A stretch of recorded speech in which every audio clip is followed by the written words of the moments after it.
Hey guys, it's Elaine, the Ninja Life Coach, and welcome to my channel today. Today, we're going to talk about what happened to the little girl inside of us. So sit back, grab yourselves a cup of coffee. I'll be right back. Hey everybody, I'm back. Now, look at this picture. This picture here is a picture of me when I was about 3 or 4 years old, and I wanted a football helmet for Christmas. And as you can see, I actually got one. Now, what on earth back in the late 50s would prompt a girl to actually want a football helmet? Well, I have pondered that many, many times over the years, and I have asked myself, where did I even get the idea that I wanted a football helmet? And number two, why did my mom agreed to let me have one, because mom was all about the little girls acting like little girls.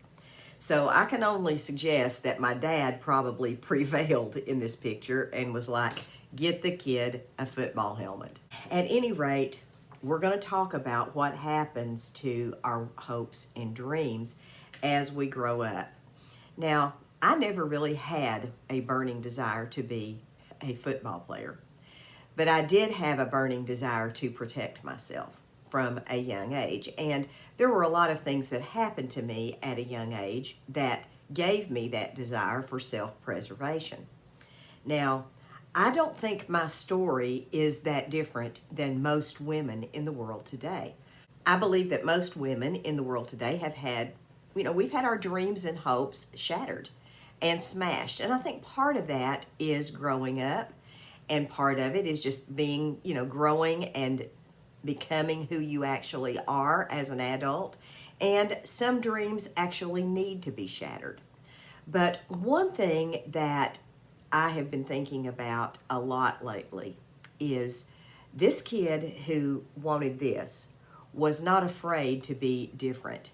She wasn't afraid to say, hey, I want something besides a baby doll. I want something else other than what people are feeding me that I need to have. I was a very difficult child for my mother to love, I'm sure, because I did not think like her. I was nothing like my mother when I was growing up, and I'm not much like her now either, other than the way I look.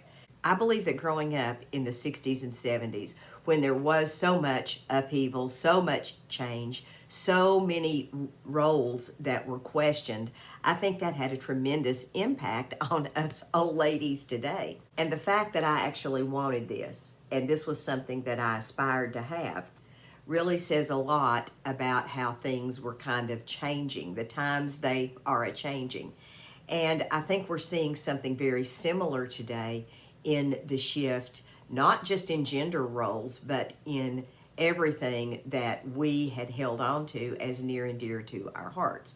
Now, whether those were things that we needed to hold near and dear to our hearts, that's a whole nother topic for another day.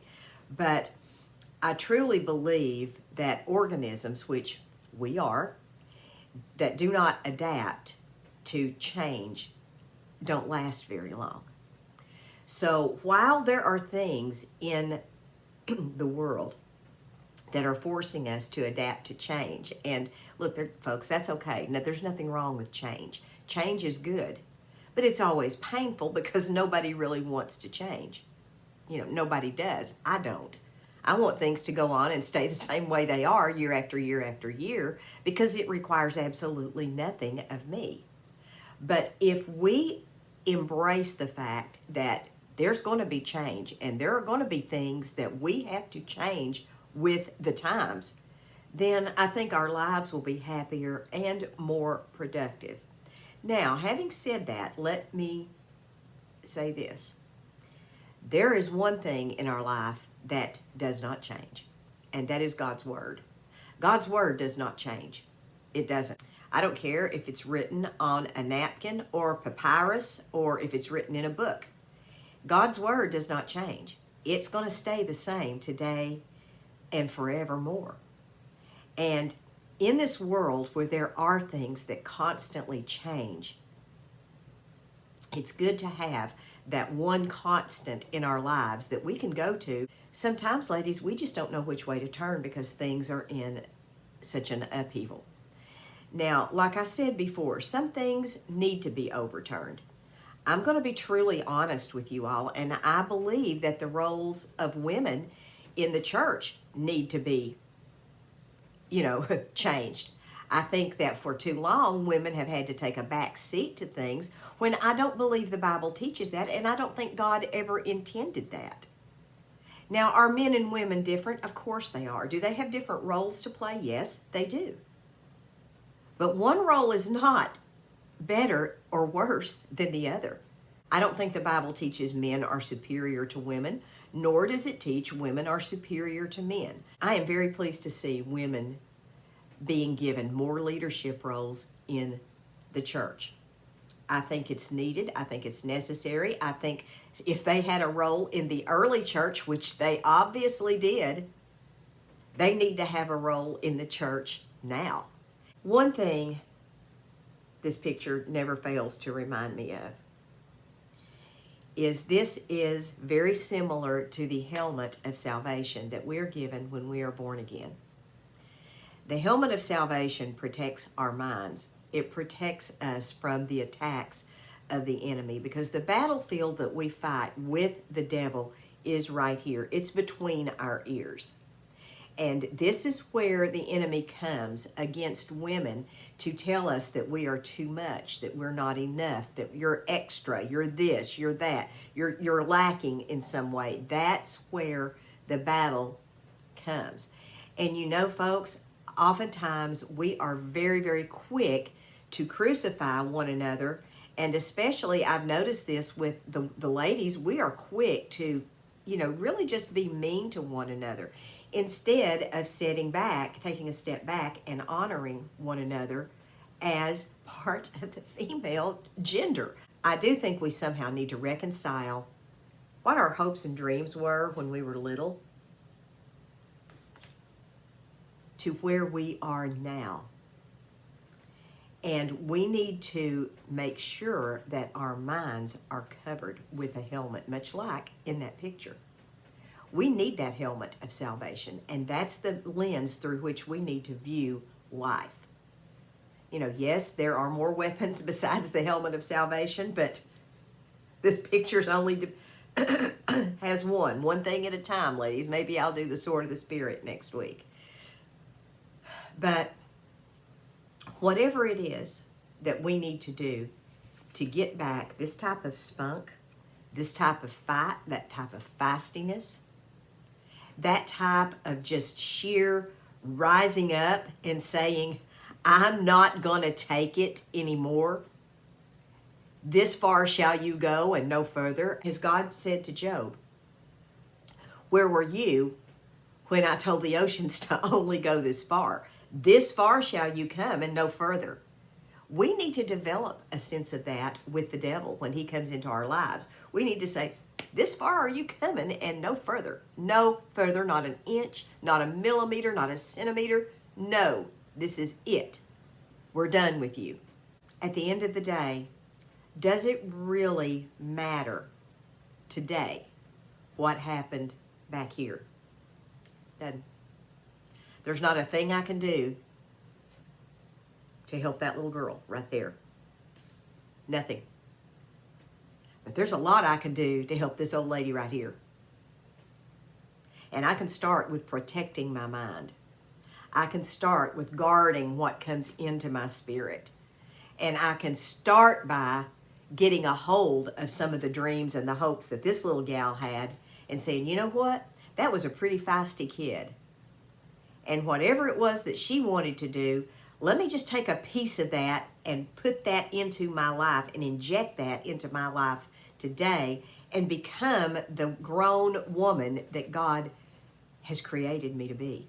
And I know some of the things I've said today are really not popular, and they're not necessarily popular in the church world. And I'm sorry about that, and I hate that. But I do feel like what I said today is accurate. I feel like it's biblically correct.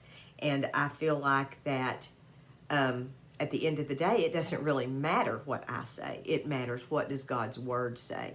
And I think God's word is very clear on the role of women in the early church. There was a group of women that followed the disciples around and supported them. We don't hear teaching like that very much, but we should. Everybody likes to hear a story that looks like them.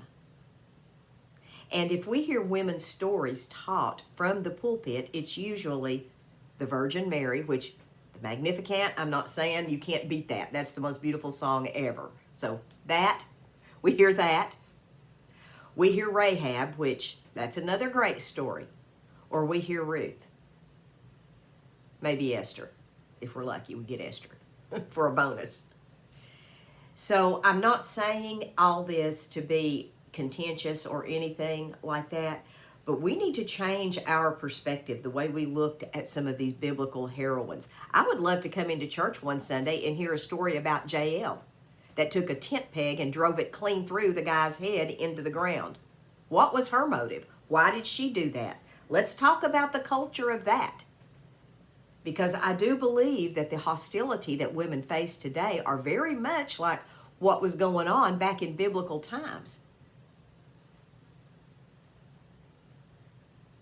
Y'all, I'm just saying, I would like to hear more about Deborah. I would like to hear more about Jael. I would love to hear more about some of these people in the Bible that we have never heard taught about. You know, the only reason I know about Jael is because I studied the book of Judges one time on my own. And I found that story and I was like, wow, that's something I've never heard. And I'm telling you, if you haven't read that story about Sisera and Jael, look it up and go see about it. It's a great story. It's a great story about bravery. We need to understand that the way we've been told from millennia by church leaders that women need to act this way, you look at the biblical examples, I don't see a single biblical woman who was shy, retiring, a shrinking violet, or any of that stuff. I don't see any of those strong biblical women hanging back and waiting on somebody to tell them what to do. When God told them what to do, they did it. They used action. And I think we need to take a lesson. As strong women of faith, as strong women of God, we need to be proactive in our faith. We need to be proactive in who we are. We don't need to wait on anybody except Jesus. We don't need to wait on anybody. Now, women, I'm not telling you to not be submissive to your husbands. I'm not saying anything like that. But I am saying this: if your husband is leading you down an ungodly path, you are ungodly if you follow him. If he's leading you down a godly path, you are ungodly if you don't follow him. Because if your husband is conducting himself in a godly manner and leading in a way that makes you want to follow him, that's all well and good. But if you've got a husband that is not godly and they're leading you into sin, don't you follow that. Do not. And do not listen to some preacher on TV that tells you you have to submit to that, because you don't. There is nowhere in the Bible that God tells us to submit to ungodly behavior. None.